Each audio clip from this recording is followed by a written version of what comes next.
Anderson and Sachin Tendulkar test match లో ఇవాళ మాత్రం India versus England second test match అయితే జరిగింది భయ్య. మరి దాని గురించి మనం రివ్యూ మాట్లాడదాం. మరి దాంట్లో మ్యాచ్ ఎక్కడ జరిగింది, మరి పిచ్ రిపోర్ట్ ఏంది, అండ్ అట్లాగే ఇండియా వాళ్ళు ఇంగ్లాండ్ వాళ్ళలో టాస్ ఎవరు గెలిచారు, ఎవరు ఫస్ట్ బ్యాటింగ్ చేశారు, మరి ఇండియా ఎన్ని రన్స్ చేసింది, దాని గురించి మొత్తం మనం ఈ వీడియోలో మాట్లాడదాం. అండ్ అట్లాగే T20 వన్డే అండ్ టెస్ట్ మ్యాచ్లు. ఈ ఒక క్వశ్చన్ మీకు అడుగుతున్నాం అయ్యా, T20 వన్డే టెస్ట్ మ్యాచ్ ఈ మూడు ఫార్మాట్లలో మీకు ఏ ఫార్మాట్ అంటే ఎక్కువ ఇష్టం? T20 ఇష్టమా, వన్డే ఇష్టమా, లేకపోతే టెస్ట్ ఇష్టమా? దీని గురించి అయితే కామెంట్ చేయండి. అండ్ నాకు కూడా ఏది ఇష్టమో దాని గురించి ఈ ఫుల్ లెంత్ వీడియోలో అయితే నేను మాట్లాడతా. ఖచ్చితంగా వీడియో అయితే జబర్దస్త్ ఉంటుంది, ప్రతి ఒక్కరు కూడా స్కిప్ చేయకుండా చూస్తారు, చూడాలి. అండ్ మరి ఇంకెందుకు కలిసే భయ్యా, లెట్స్ గో.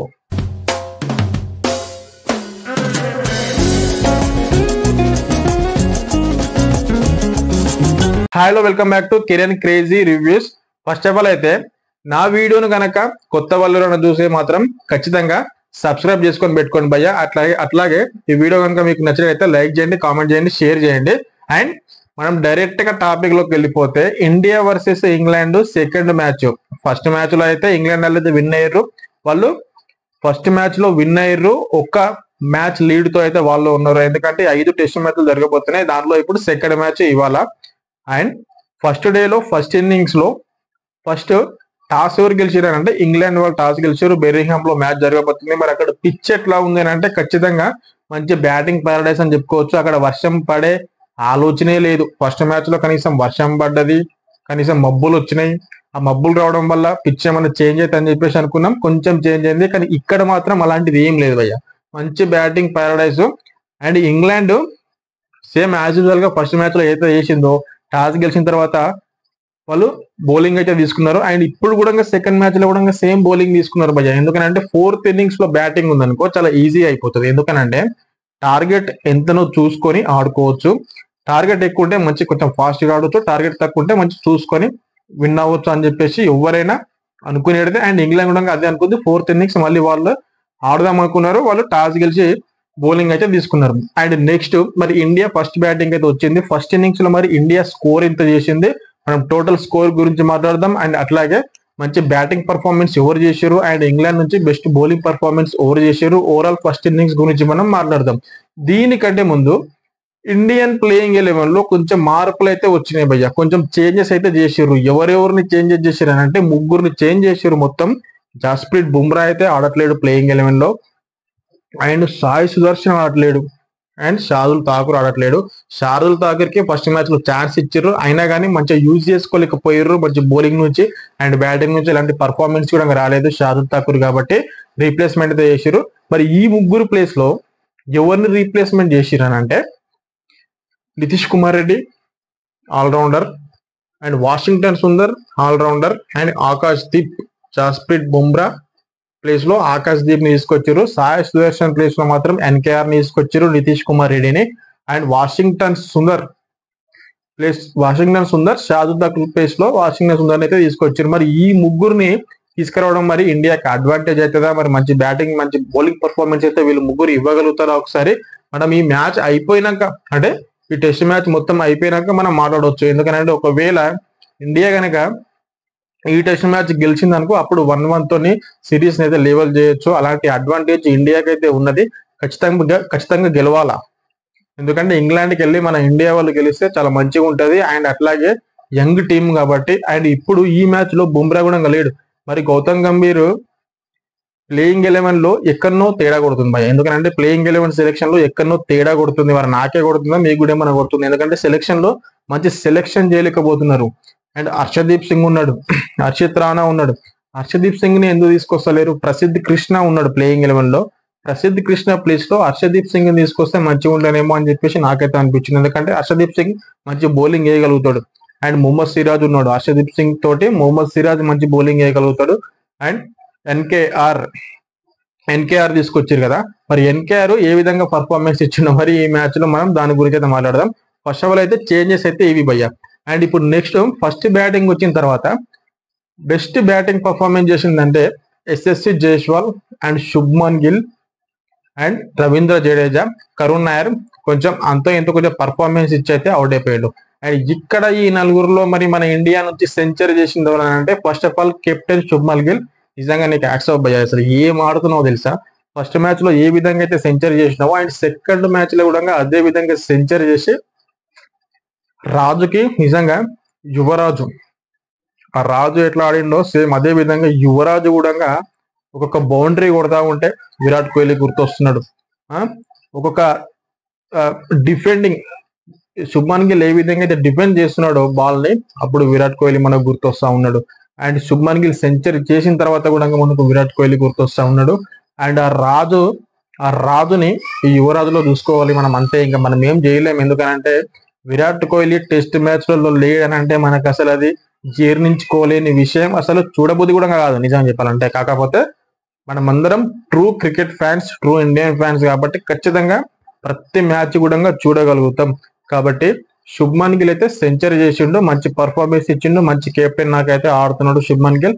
మంచి కసి ఉన్నది, గెలవాలి ఖచ్చితంగా ఇంగ్లాండ్ పైన ఈ మ్యాచ్ అని చెప్పేసి.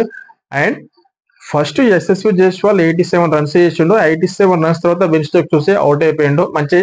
మంచి బాల్ అయితే అదేం కాదు, కట్ షాట్ ఆడదాం అనుకున్నాడు కానీ బాల్ టికెట్స్ దాకి వికెట్ కీపర్ కి అయితే అవుట్ ఇచ్చి వెళ్ళిపోయిండు. అసలు బిలీవ్ చేయలేడు యశస్వి జైస్వాల్. కానీ ఏం చేస్తాం, అలాంటివి కామనే. 87 రన్ చేసి యశస్వి జైస్వాల్ అయితే అవుట్ అయిపోయింది భయ్య.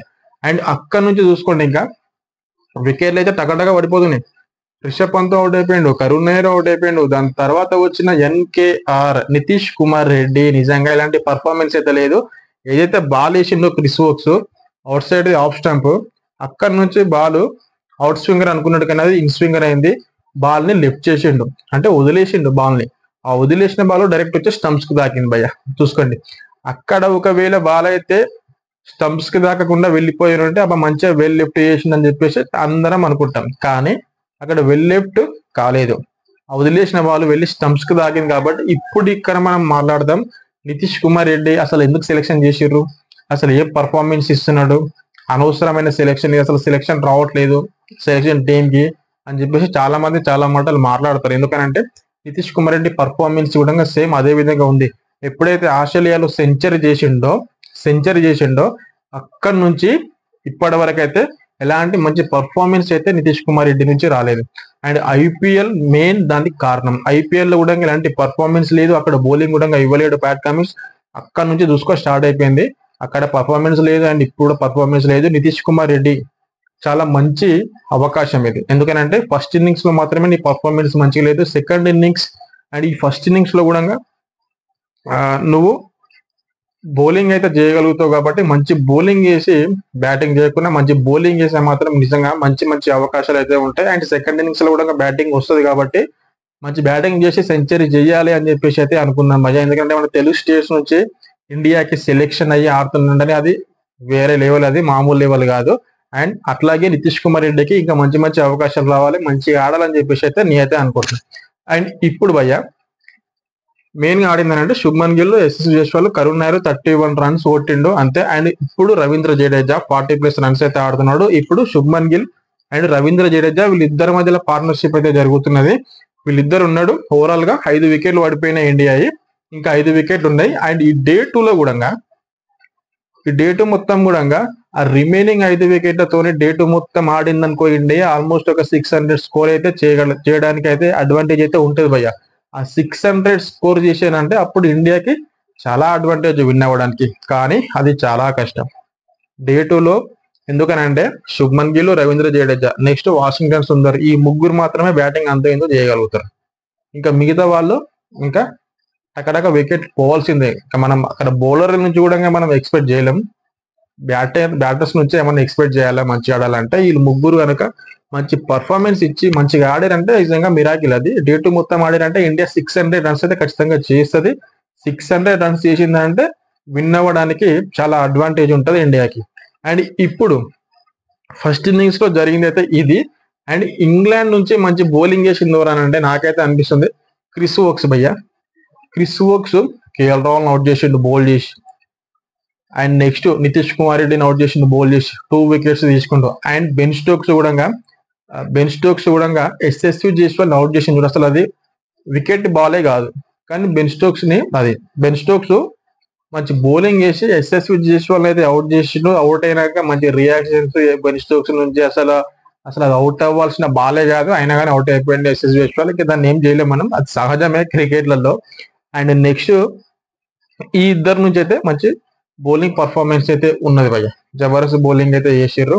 అండ్ సోహెబ్ బషీర్ కూడా రిషబ్ పంత్ కి ఏ విధంగా అయితే వాళ్ళు ప్లానింగ్ చేసి అవుట్ చేసిర్రో, రిషబ్ పంత్ ఉంటే మాత్రం మనకైతే రన్స్ అయితే ఫాస్ట్ వస్తాయి. శుభ్మాన్ గిల్ కూడా రిషబ్ పంత్ అవుట్ అయినప్పుడు కొంచెం డిసప్పాయింట్ అయ్యండు. ఎందుకంటే ఇండియాకి మంచి ఫాస్ట్ గా రన్స్ రావాలంటే రిషబ్ పంత్ గ్రౌండ్ లో ఉండాల్సిందే కంపల్సరీ. ఆ రిషబ్ పంత్ ఆ షాట్ ఆడిండు, అది తప్ప అంటే మనం తప్పు అనుకోలేము, ఎందుకంటే ఆ విధంగానే రిషబ్ పంత్ కి రన్స్ వస్తాయి. అండ్ ఇప్పుడు భయ్య ఓవరాల్ గా జరిగింది ఫస్ట్ ఇన్నింగ్స్ లో అయితే ఇది. అండ్ ఇప్పుడు మనం మాట్లాడాలనుకున్నది స్టార్టింగ్ లో క్వశ్చన్ అడిగాను ఏంది, T20 ఫార్మాట్ అంటే మీకు ఇష్టమా, లేకపోతే వన్డే ఫార్మాట్ అంటే ఇష్టమా, లేకపోతే టెస్ట్ ఫార్మాట్ అంటే మీకు ఇష్టమా అని చెప్పేసి.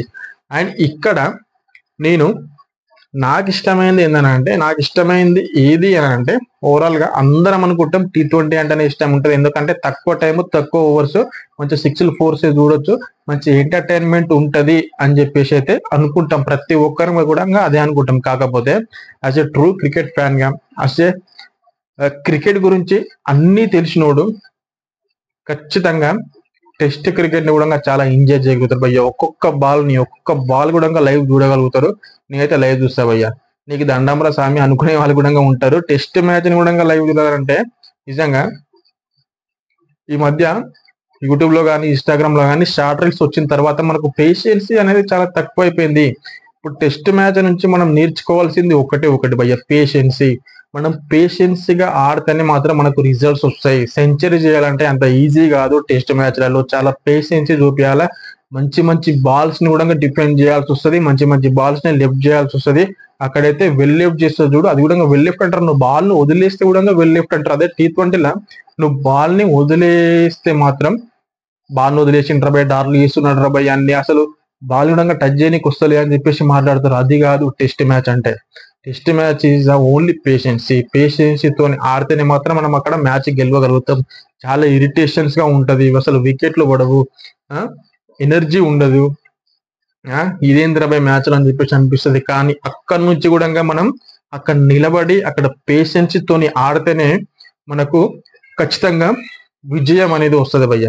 ఆ విజయం రావాలంటే ఖచ్చితంగా మనం పేషెన్సీ అనేది చూపించాలా. ఇది మాత్రం నిజంగా మన లైఫ్ కి అయితే ఉపయోగపడుతుంది. మనం పేషెన్సీతోని ఉంటే మాత్రం ఖచ్చితంగా రిజల్ట్ అయితే వస్తాయి. పేషెన్సీ లేకుండా ఏదో ఒక షాట్ ఆడిపోయినామంటే అవుట్ అయిపోతాం, ఇంకా అంతే. టెస్ట్ మ్యాచ్ నుంచి మనం నేర్చుకోవాల్సింది అదే. ఎందుకనంటే డిఫెండ్ చేయాలంటే మంచి టెక్నిక్ కావాలి, మంచి స్కిల్స్ కావాలి, మంచి మంచి బాల్స్ ని కూడా వెల్ లిఫ్ట్ చేయడం అండ్ డిఫెన్స్ చేయడం, 6 4 కొట్టడం కంటే డిఫెన్స్ చేయడంలో చాలా స్కిల్ నేర్చుకోవాలి భయ్య మనం. అది నాకు తెలిసిన విషయం అది. మరి మీకేమన్నా తెలిసి ఉంటే కింద కామెంట్ అయితే చేయండి. అండ్ నాకైతే ఓవరాల్ గా T20 format, one day format, test format అని కాదు, ఓవరాల్ గా నాకు క్రికెట్ అంటే చాలా ఇష్టం భయ్య. ఆ T20 కానీ, వన్డే కానీ, టెస్ట్ మ్యాచ్ కానీ ఎన్ని రోజులని ఆడని, ఓవరాల్ క్రికెట్ అంటే నేను చూస్తా ఖచ్చితంగా, లైవ్ అయినా సరే ఖచ్చితంగా నేను చూస్తా. క్రికెట్ అంటే నాకు ఓవరాల్ ఇష్టం. ఈ ఫార్మాట్ ఆ ఫార్మాట్ ఈ ఫార్మాట్ అని కాదు. మరి మీకే ఫార్మాట్ ఇష్టమో కింద కామెంట్ అయితే చేయండి. అండ్ ఈ రోజు డే 2 సెకండ్ ఇన్నింగ్స్ అయిపోయినా కూడా మనం నెక్స్ట్ రివ్యూలో మళ్ళీ మనం కలుద్దాం. అండ్ అప్పటి వరకు థ్యాంక్ యూ ఫ్రెండ్స్.